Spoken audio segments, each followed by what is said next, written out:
2025 भर्तियों का वर्ष आज ही सुनिश्चित करें अपना सिलेक्शन और डाउनलोड करें तैयारी कर लो ऐप।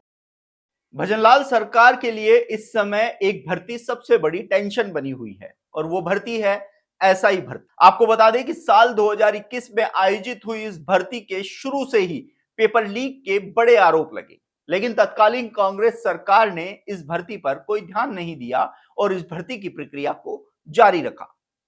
उस समय भाजपा के दिग्गज नेता किरोड़ी लाल मीणा सड़कों पर उतरे, इस भर्ती को रद्द करवाने की मांग को लेकर आंदोलन भी की। लेकिन 2023 में वक्त बदला और सत्ता में बीजेपी सरकार आई।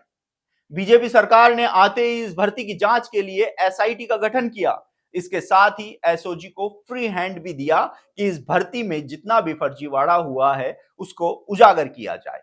और एसओजी ने ताबड़तोड़ कार्रवाई करते हुए इस भर्ती की परतें खोलना शुरू किया।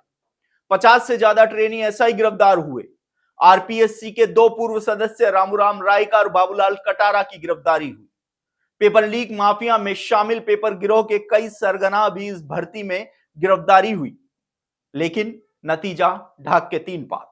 भजनलाल सरकार जब सत्ता में आई थी तो उस समय से ही इस भर्ती को लेकर वह बड़े दावे कर रही थी कि अभी तो मछलियां पकड़ी जा रही हैं, बड़े मगरमच्छों का जाल में फंसना बाकी है।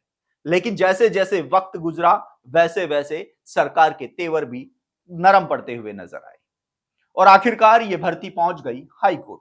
हाईकोर्ट में इस भर्ती पर मैराथन सुनवाइयां चली। इसके साथ ही सरकार की ओर से गठित कमेटी की रिपोर्ट और एसओजी की रिपोर्ट पर कई बार हाईकोर्ट ने सरकार को फटकार भी लगाई कि जब कमेटी और एसओजी ने इस भर्ती को रद्द करने की सिफारिश कर दी है, फिर सरकार फैसला लेने में देरी क्यों कर रही है। तो वहीं दूसरी ओर प्रदेश के लाखों युवा बेरोजगार भी लगातार ये मांग कर रहे थे कि जब भर्ती में इतने बड़े स्तर पर फर्जीवाड़ा हो चुका है तो फिर भजनलाल सरकार इस पर फैसला क्यों नहीं ले रही है। लेकिन भजनलाल सरकार की ओर से हर बार इस भर्ती पर चुप्पी साधे रखी।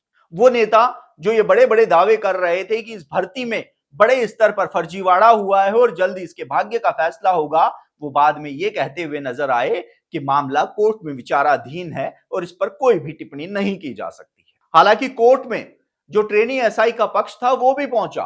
उन्होंने भी कोर्ट को यह बताया कि जो अपनी ईमानदारी और मेहनत से ट्रेनी जो एसआई लगे हैं उनके साथ अन्याय नहीं होना चाहिए। भर्ती के भाग्य का फैसला हो, लेकिन इस भर्ती को रद्द नहीं किया जाए। कोर्ट ने मैराथन सुनवाई के बाद सरकार को 2 महीने का समय दिया और इस भर्ती पर अब अगली सुनवाई 2 मई को होनी है। इसके साथ ही कोर्ट ने सरकार को यह भी स्वतंत्र किया कि इस भर्ती पर आप स्वतंत्र रूप से फैसला ले सकते हैं कि इस भर्ती को रद्द किया जाएगा या नहीं किया जाएगा। इसमें कोर्ट का कोई हस्तक्षेप नहीं होगा। लेकिन कोर्ट के सरकार को वक्त देने के बाद भी ताबड़तोड़ कार्रवाइयों का सिलसिला जारी है।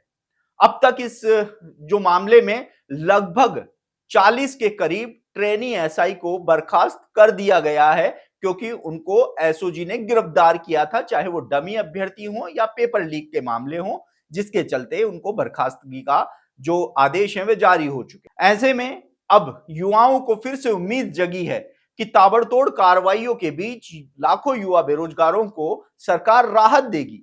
हालांकि हाईकोर्ट के द्वारा समय दिए जाने के बाद अब सरकार ने मंथन शुरू कर दिया है। अपनी कमेटी की सिफारिशें, इसके साथ ही एसओजी की रिपोर्ट की सिफारिशों के आधार पर एक बार फिर से इस भर्ती पर सरकार ने मंथन शुरू किया है। ऐसे में अब देखना होगा कि आने वाले समय में क्या भजनलाल सरकार लाखों युवाओं की जो पिछले 3 सालों से मांग चली आ रही है, किरोड़ी लाल मीणा जिस भर्ती को रद्द करवाने की मांग को लेकर 3 सालों से संघर्ष कर रहे हैं, उसमें क्या युवा हितों को ध्यान में रखते हुए फैसला लिया जाएगा, ये देखने वाली बात होगी। आप देखते रहिए एजुकेशन नगरी। मैं हूं ललित वर्मा।